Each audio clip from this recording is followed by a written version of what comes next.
제가 잘 하지 못하는 것이 여러 가지가 있는 것 중에 참 어려운 게 있습니다. 뭐냐면 운전을 천천히 하는 거. 여보 좀 천천히 가. 그게 저에게는 가장 어렵습니다. 천천히 간다는 것이 너무 힘들어요. 그런데 우리 뭐 양집사님이나 한집사님이나 다 뭐 베테랑 중에 베테랑인데도 한집사님과 가끔 차를 타고 가다 보면 운전대를 잡으시는데 이 양반의 운전을 보통 잘하는 사람이 아니거든요. 나는 아마추어로서 잘한다면 저 양반은 프로라고요. 카레이서 수준이라고. 그걸 내가 아는데도 보면 운전을 얼마나 천천히 하는지 몰라요. 이 목사가 옆에 타서 그렇지. 내가 없을 때는 이렇게 안 할 거야. 막 다니겠지. 나랑만 타면 그렇게 안전운전을 쫙 하는 것을 봅니다. 그래서 저는 천천히 운전하는 것이 참 제게는 힘이 들다. 제가 이 말씀을 드리는 것은 이 사람이 여보 설교 좀 쉽게 해. 쉽게 해. 그게 또 어렵습니다. 설교를 아무리 하려고 해도 쉽게 준비가 되지를 않는다. 이 말씀을 드리는 것은 2024년도 돼도 또 첫 주부터 설교가 어렵다. 그 말씀을 지금 드리고 있는 겁니다. 그래서 오늘 이 말씀도 결코 쉬운 말씀은 아닌데 여러분 집중해서 하나님 말씀을 잘 들었으면 하는 생각입니다. 새해가 밝았습니다. 할렐루야. 까치까치 설날은 어저께고요 라는 설날 동료가 있습니다. 뭐 설날은 아니지만 사람들은 까치를 길조로 받아들이고 있습니다. 하지만 까마귀는 흉조로 여깁니다. 갑자기 주방에서 뭐 맨날 하는 설거지인데 접시라도 하나 딱 떨어져서 촥 깨지면 아 이게 도대체 내게 무슨 불길한 일, 가정에 무슨 우화가 하면서 아주 뜬금없이 그냥 흉조로 사람들은 마음에 뭔가 모르게 그런 무거운 느낌을 가지게 됩니다. 하지만 갑자기 아파트 베란다에 황조롱이가 날아와서 집에 둥지를 트고 알을 낳고 새끼를 까면 이 길조다 하여 쫓아가서 복권을 사는 것입니다. 길조라는 말이나 흉조라고 하는 말은 그 말이 의미하는 것처럼 무슨 일이 생기기 전에 미리 보여지는 징조라는 겁니다. 징조. 윌리엄 하인리의 이름을 딴 하인리 법칙이라는 것이 있습니다. 뭐 워낙 잘 아는 법칙이시죠. 이 사람은 미국에서 여행보험사에서 근무하면서 손실통제부서에 근무하며 업무상 보험 현장에 나가서 누가 몇 대에 누가 차 사고를 어떻게 냈느냐, 누가 무슨 길 건너다가 다쳤느냐, 이런 여러 가지 손실통제부서를 근무하며 하다 보니까 업무 성격상 수많은 사고의 통계를 접하게 된 하인리는 이런 산업재해 사례 분석을 그가 하게 됩니다. 근데 하나의 통계적으로, 통계는 이게 수학이거든요. 통계도 하나 인정해야 돼요. 통계학적으로 통계적 법칙을 발견했는데 바로 산업재해의 발생에서 사망자 한 사람이 발생했다. 한 사람이 죽었다. 그러면 한 사람이 오늘 운수 나빠서 뭐 무슨 난간에서 떨어져 죽었다. 이것이 아니라 한 사람이 죽었다는 것은 그 이전에 동일한 원인으로 수십 차례의 경미한 사건이 있었다는 겁니다. 말하자면 한 사람이 죽기 이전에는 29명의 경상자, 찰과상이라든가 뭐 무릎이 깨진다라든가 뭐 머리를 좀 다친다든가 이런 경상자가 29건 이미 발생했다는 것이고 똑같은 원인으로 부상을 당하진 않았지만 당할 뻔했는데 세상 사람 말처럼 운수 좋게 부상도 전혀 당하지 아니하고 몸을 안전하게 그렇게 가질 수 있었던 사람이 약 300명이었다는 사실을 발견하게 됩니다. 큰 재해나 작은 재해나 사소한 사고의 발생 비율이 1대 29대 300입니다. 그래서 1대 29대 300의 법칙을 하일리 법칙이라 부릅니다. 이는 대형 사고는 우연히 또는 어느 순간 갑자기 발생하는 것이 아니라는 겁니다. 대형 사고가 발생하기 전에는 수많은 조짐들이 있어 왔다는 겁니다. 29번의 조짐이 있었고 그 이전에 300번의 매우 경미한 사건들이 계속 반복되어 왔는데 그런 조짐이 있어 왔는데도 불구하고 그런 조짐을 예사롭지 않게 생각하다가 그렇게 운전하다가 받쳐 죽는 것이고 길 건너가다 받쳐 죽는 것이고 여러분 횡단보도 우리 아이들 특히 남자애들 뭐 킥보드 타고 자전거 타고 휙 튀어나오고 그야말로 경사로인데도 애들 하교하면서 막 뛰어다니고 막 하지 않습니까? 그러다 보면 죽는 애가 있지 않습니까? 그것은 그날 처음 그런 것이 아니라 똑같은 이 행동을 하는 남자애들이 그 학교에 수두룩한 거예요. 그런데 끽 해서 살아난 거. 어떤 애는 이렇게 다치고 저렇게 다치고 한번 굴러 떨어졌는데 몸을 툭툭 털고 일어나기도 하고 이렇게 끊임없는 일들이 반복하다가 그 중에 하나 딱 부딪히면 죽는 겁니다. 이 통계에 나온 것입니다. 그러므로 우리는 아주 작은 징후라고 해서 무시해서는 안 되며 징후의 심각함을 깨닫고 사전에 준비해야지 큰 사고를 미연에 방지하게 된다는 교훈입니다. 그런데 이 같은 경우는 세상의 사고에만 해당하는 것이 아니라 영적인 삶과 신앙적인 삶에도 마찬가지입니다. 끊임없이 책망을 들으면서도 계속 회개하지 않습니다. 그러면 어느 순간 딱 부러집니다.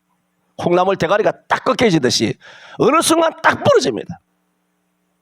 영적인 일, 신앙의 삶에도 다르지 않다는 것을 알아야 합니다. 오늘 말씀은 바벨론의 마지막 왕 벨사살이 1,000명의 귀인과 왕비와 또 빈군과 함께 큰 잔치를 배설하고 왜 하필 예루살렘 성전을 노략해서 갖고 온 성전의 금은 기명에다가 술을 부어가지고 성전이 기명인데 우리가 성찬식 하는 그런 잔인데 이런 것들을 뺏어간 그 잔에다가 술을 부어가지고 왜 하필 잔치할 때 술판을 벌이냐 말입니다. 그때 맞은편 분벽에 하얀 우리 예배당 벽과 같은 거죠. 맞은편 분벽에 손가락이 나타나서 글씨를 쓰는 것을 왕좌 맞은편 벽에서 그 상황을 목격하게 되자 벨사살의 얼굴은 사색이 됩니다. 흑빛이 됩니다. 그야말로 다리가 후들후들 떨리고 넓적다리가 녹는 그런 지옥과 같은 죽음과 같은 공포를 느끼게 되자 바빌론의 이 벨사살 왕은 온갖 바빌론의 박사들과 술객들을 불러 모아서 이 글을 읽고 이 해석을 내게 보이면 내가 자주 옷을 입히고 금사슬로 목에 들이우고 나라의 셋째 치리자가 되도록 하겠다. 하지만 그 누구도 그 분벽에 쓴 그 글씨를 해석하는 것은커녕 읽지도 못하는 겁니다. 그때 다니엘이 들어와서 그 글자는 메네메네 데겔 우바르신이니 하나님께서 이미 당신의 나라를 세워서 끝장이 나게 하셨고 또 당신이란 왕은 하나님의 저울에 달았는데 하나님이 저울에 달았는데 당신은 형편없이 가벼워서 당신은 부족함이 드러났다. 그러므로 당신의 나라를 당신보다 더 나은 페르시아라고 하는 바사라고 하는 나라에 주기로 결정이 났다라는 뜻이라고 이 다니엘이 벨사살 왕에게 일러줍니다. 저는 오늘 징조라는 제목을 통해서 벨사살 왕이 이렇게 하루아침에 갑자기 망한 것이 아니라라는 것을 말씀드립니다. 벨사살 왕에는 엄청난 강력한 징조들이 하나님을 통하여 주어졌습니다. 하지만 이런 하나님의 수많은 징조를 무시해왔던 이 벨사살 왕, 하나님이 주신 징조를 대수롭지 않게 여긴 결과 얼마나 그의 개인은 물론 바벨론이라고 하는 나라 자체가 참혹하게 페르시아에 의하여 패망되었는가 라는 말씀을 드림으로써 2024년을 출발하는 우리 모두에게 하나님께서 어떤 징조를 주셨는가, 그리고 2024년을 살아갈 때 우리의 삶 가운데, 특히 신앙의 삶 가운데, 교회 생활 가운데, 믿음의 생활 가운데 어떤 것을 사소하게 여기지 말고 그것이 어떤 징조인가. 내가 기도 순서인데 기도를 빠지는 거예요. 매우 사소한 것이죠. 그러다 영혼에 빠져버릴 수가 있는 것입니다. 11조를 해야 되는데 11조의 당일에 못하고 자꾸 미루는 거예요. 이런 작은 것 같지만 또 예배당도 자꾸 지각하는 거예요. 별것 아닙니까? 이해하고 들었어요. 그런 개 같은 청와대에도, 청와대에 들어가면, 요즘 청와대도 아니지, 대통령궁이지, 대통령 그런 인간들 만나는데도 이 땅의 역사 70년 한국 사회에 지각한 놈이 있습니까? 어디 가면 하나님의 전에 올 때 지각합니까? 이런 사소한 것들, 이게 별것 아닌 것 같지만 여러분의 운명을 바꿉니다. 지금 그러니까 이런 공갈 협박에 두렵게 해서, 그렇게 해서 여러분 얼굴 매야 되겠다, 그게 아니라 우리가 은혜로 구원을 받은 사람 아닙니까? 은혜로 구원받은 사람이라면 모범적으로 살자, 그 얘기. 신앙생활을. 그래서 저는 징조란 제목으로 말씀을 드립니다. 첫째, 성경에는 징조에 대한 말씀이 많습니다. 제일 먼저 나타나는 것이 창세기 1장 14절, 하나님께서 넷째 날 해와 달과 별을 만드시고 하늘의 궁창에 광명이 있어 주야를 나누게 하라 하시며 그 광명으로 사시와 일자와 연한을 이루라. 해와 달과 별로 사시, 봄, 여름, 가을, 겨울, 그 다음에 일자 365날, 연한 1년 365일, 1년이죠. 그런데 사시와 일자와 연한 앞에 제일 먼저 나오는 것이 바로 징조입니다.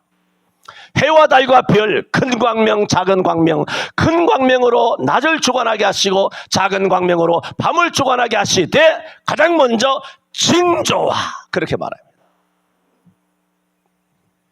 그러므로 여러분, 해와 달과 별들을 보면 하나님께서는 해와 달과 별을 통하여 뭘 보이시겠다고 천지를 창조하시고 하시면서 창조를 완성하시기도 전에, 사람을 만드시기도 전에 넷째 날에 뭐라고 하나님께서 작정하셨습니까? 해, 달, 별을 통하여 내가 사인을 보내겠다는 겁니다. 징조를 보내겠다. 그래서 말세가 되면 마지막 날에 많은 사람이 나의 이름을 부르고, 또 종말에 큰 환난 때가 올 때 성경에는 뭐라고 말합니까?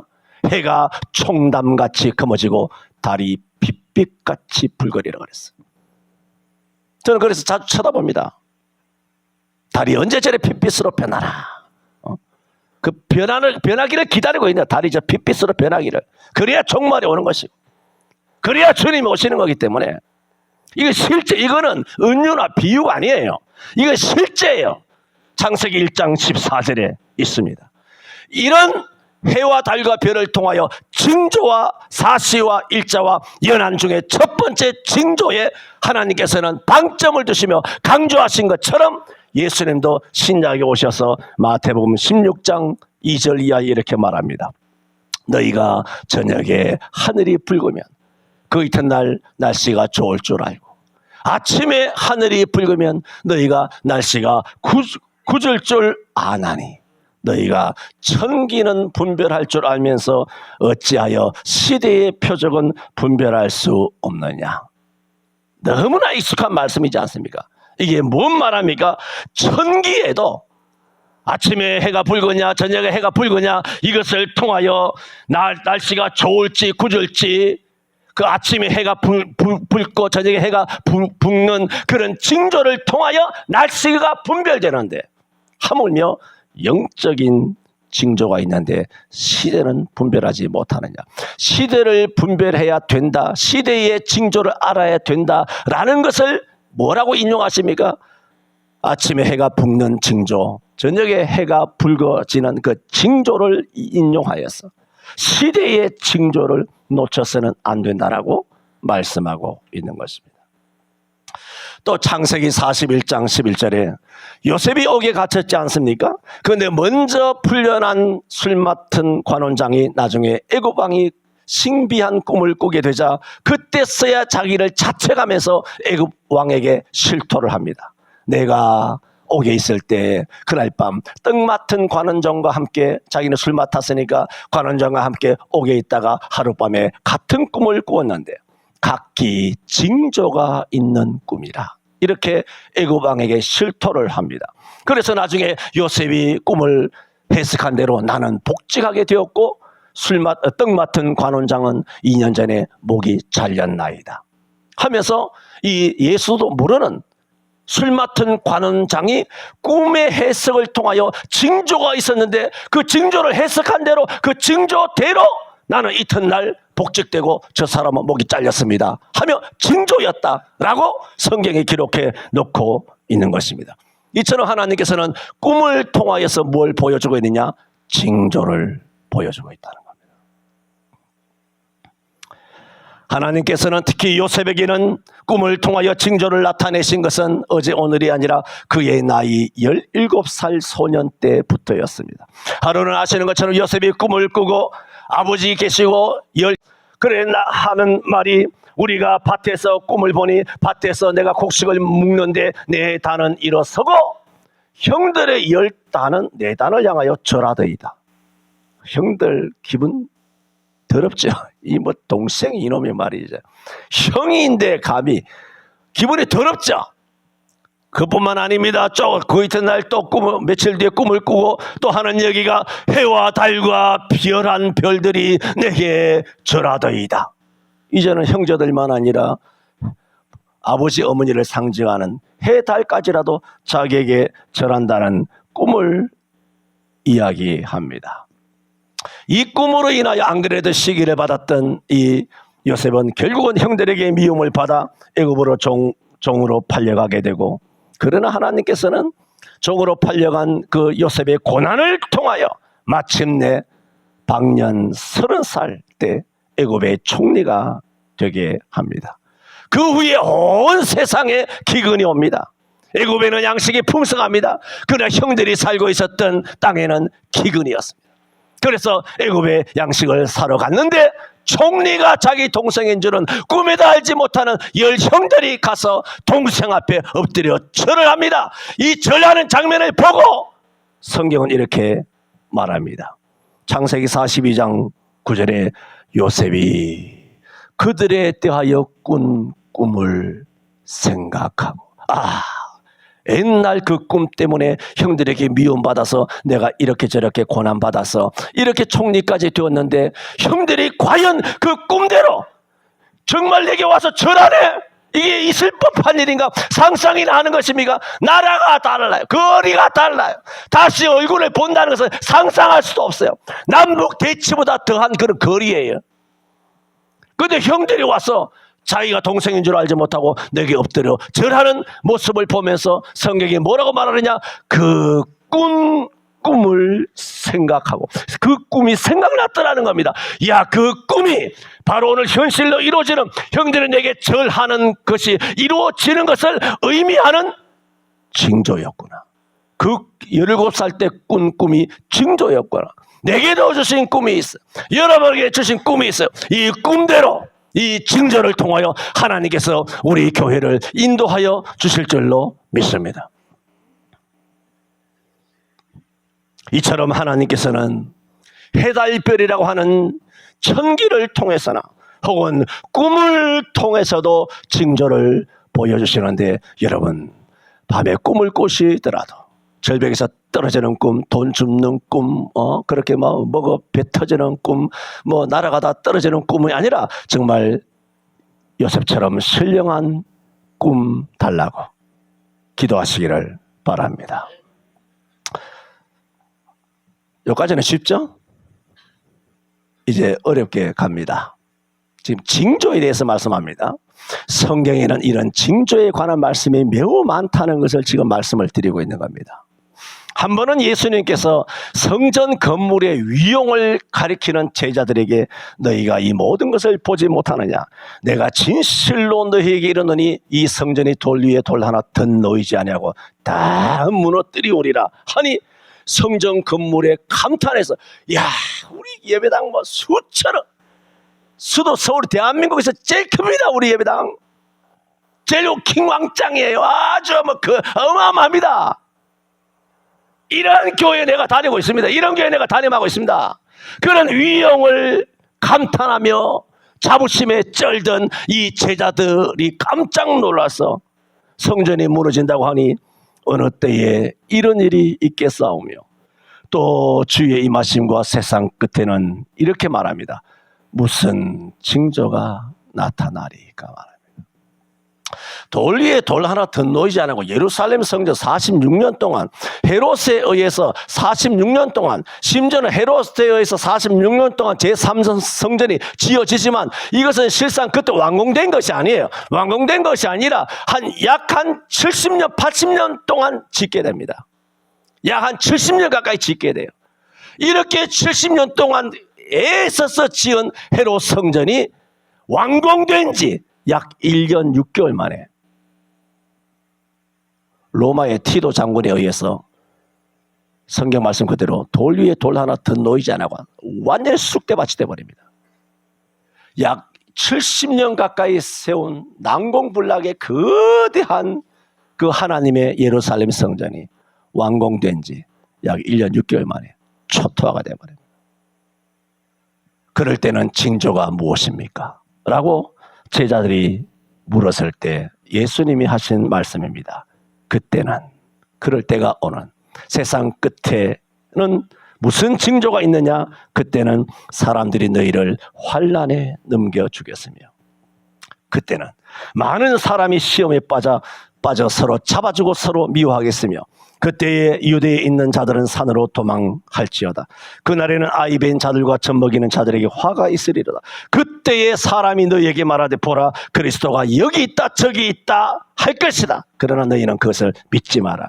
그때에 인자의 징조가 하늘에 보이겠다. 그때에 땅의 모든 족속이 통곡하며 그들이 인자가 구름을 타고 능력과 큰 영광으로 오는 것을 보리라 라고 그때라고 6번 7번 마태복음 24장에서 계속 반복하시면서 그때에 그런 일들이 일어나면 그 일어나는 그 일이 바로 세상 끝날이라고 하는 사인이란 사실을 알아라는 겁니다.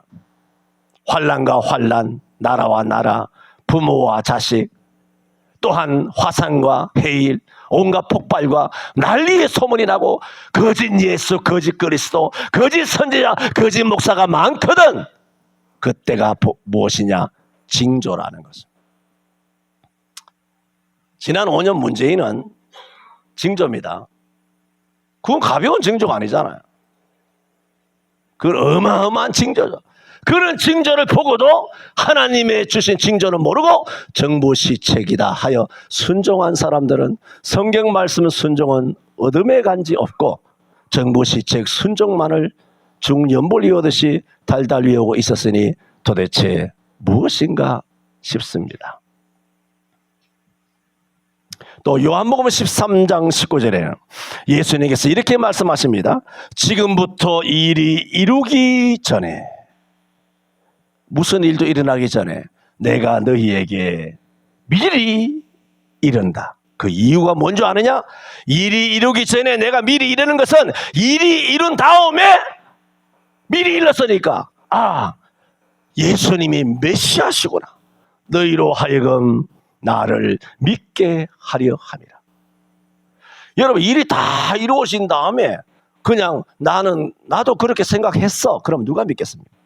무슨 일도 일어나기 전에 예수님께서 미리 말씀하신 이런 일이 일어날 것이다. 미리 말씀을 하시면 그 말씀하신 대로 일이 딱 터지게 되면 예수님이 누구라는 겁니까? 인간이 아니라 메시아시구나.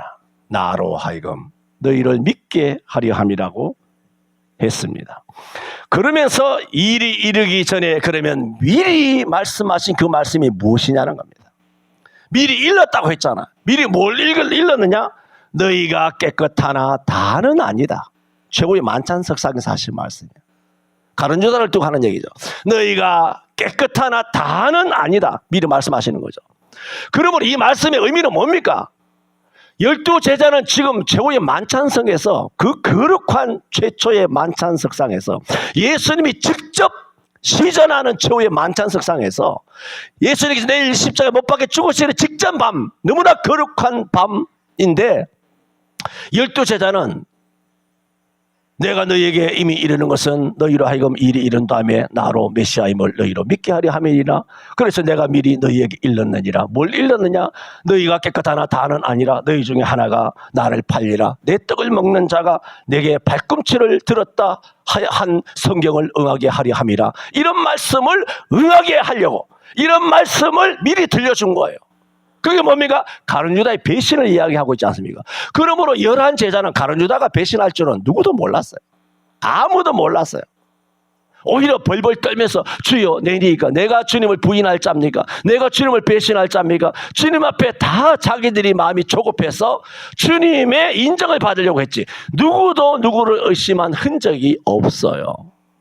그랬는데 나중에 사건이 터지고 다 제자들 도망가고 예수님 십자가에 못 박혀 죽으시고 나중에 부활하신 다음에 그때서야 뭘 알게 되나요? 12사도 중에 하나인 우리의 동력자였던 우리의 동기간이었던 우리의 같은 동지였던 사도 가룟유다가 야 예수님을 팔았구나. 그 뒤에 알잖아요. 며칠 뒤에 딱 아는 순간 이 말씀이 떠오르는 거예요. 내가 너희에게 일이 이루기 전에 이미 너희에게 이른 것은 너희로 하여금 내가 나를 믿게 하려 함이니라. 그러므로 그들은 이런 일들이 예수님 사전에 하신 말씀대로 그대로 일이 이루어지고 하나님 말씀이 그것도 그냥 예수님 말씀이 아니라 이것은 시편 41편 9절 말씀이에요. 구약의 말씀. 시편 41편 9절에 내 떡을 먹는 자가 내게 발꿈치를 들었다 한 성경이 응하게 된 것입니다.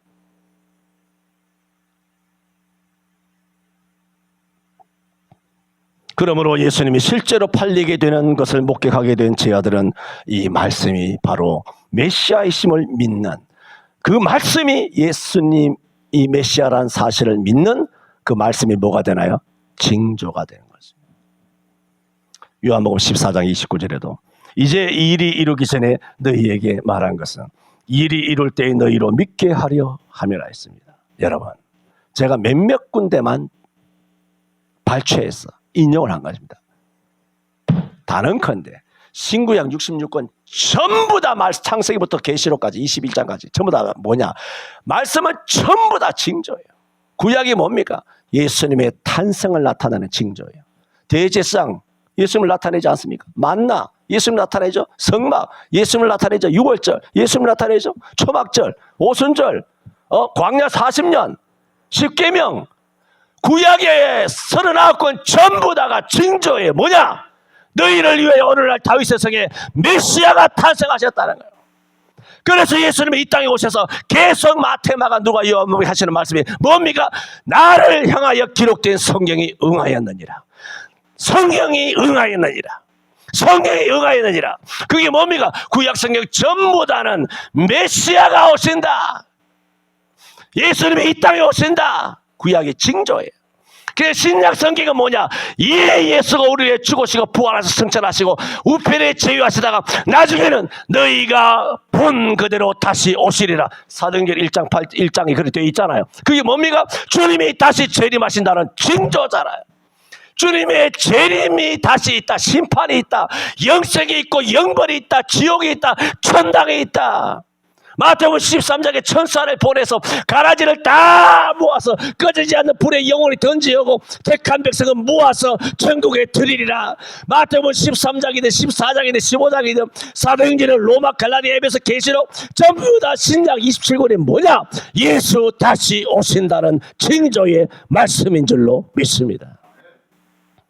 성경에 도대체 징조가 아닌 말씀이 어디 있습니까?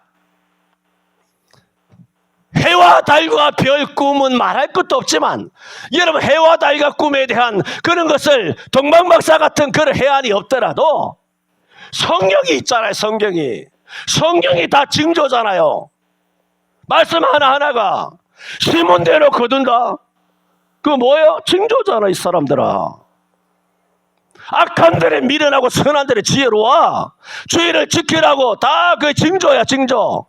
그러면 너가 안식일을 지키면 너의 천대까지 복을 받는다. 하나님 말씀 안 지키면 너의 3대까지 저주를 받을 것이다. 다 징조잖아. 그대로 되나 안 되나? 지금 전 세계가 이렇게 되고 있는데 2000년 세계사가 하나님의 열린 심판장이요. 말씀이 증거 아닙니까? 말씀이 증거된 역사 아닙니까? 뭐 환상만 와야 징조입니까? 기록된 성경의 징조란 말이에요. 지금 말씀드린 것은 성경에는 이 같은 징조에 대하여 많이 말씀하셨다. 와, 밥 한 시에 먹어도 되겠습니까? 한 집사님 벌써 불만이 생겼어. 저 불만의 그 애교 풍선이거든. 불만이 이만큼 나는데 목사님 그러지 않으세요. 딱 그렇게. 특히 오늘 또 내 생일이라고 김선영 성도님이 떡을 준비하셨답니다. 내 생일이라고. 난 내 생일이라서 떡을 준비한 줄을 원래는 알았어요. 근데 나중에 딱 까대짓고 보니까 한지호 집사님이 생일이라고 떡을 준비했더라고. 한지호 집사님. 뭘 그리 심각하게 들으십니까? 지금 농담하고 있는데 뭘 그리 심각하게 들었어요. 그러면 날 위하여 떡을 준비하는 인생은 없는가? 그래서 참 보기 좋다. 뭐 그런 말씀. 그러므로 제가 수요일은 뭐 7번씩 8번씩 설교를 다 못하면 그 말씀을 넘어갈 수 없기 때문에 뭐 그렇게 길게 가지만 주일은 내가 안 하는데 이건 도저히 한 주를 더 갈 수밖에 없어요. 일단 징조에 대하여 말씀을 드리며 징조에 대한 그 모든 것에 대해서 포괄적으로 말씀을 드렸습니다. 다음 주일은 이 벨사살 왕에게 준 여호와의 징조가 뭐냐? 벨사살 왕에게 주신 여호와의 징조가 있어요. 이 징조를 완전 무시했기 때문에 대수롭지 않게 예사롭게 생각한 그 종말이 어떤가 하는 말씀을 연이어 다음 주일날 말씀드리도록 하겠습니다. 여기까지 해도 되겠죠? 그렇게 하겠습니다. 기도합니다.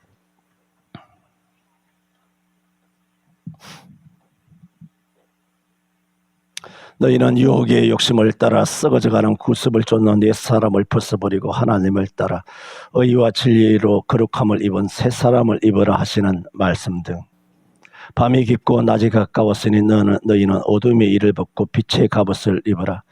너희는 방탕하지 말며 술 취하지 말며 음란하지 말고 오직 주 예수 그리스도로 옷 입고 정욕을 위하여 육신의 일을 도모하지 말라는 이런 말씀들이 성경에 산을 이루고 있습니다. 우리가 어떤 삶을 살아야 하는지, 어떤 바른 길을 걸어가야 하는지, 믿는 사람으로서 어떤 처신을 해야 되는지 성경에는 수많은 말씀으로 우리에게 징조로 주셨습니다. 이 말씀을 순종하면 복을 받게 될 줄 믿습니다. 우리 온 성도들이 징조로 주신 이 말씀을 가벼이 여기지 아니하고 정말 무겁게 받아들이며 이 징조로 말미암아 복을 받을지라도 결코 이 말씀이 심판과 저주와 흉조로 오는 일이 없게 하여 주옵소서. 예수님 이름으로 기도하옵나이다. 아멘.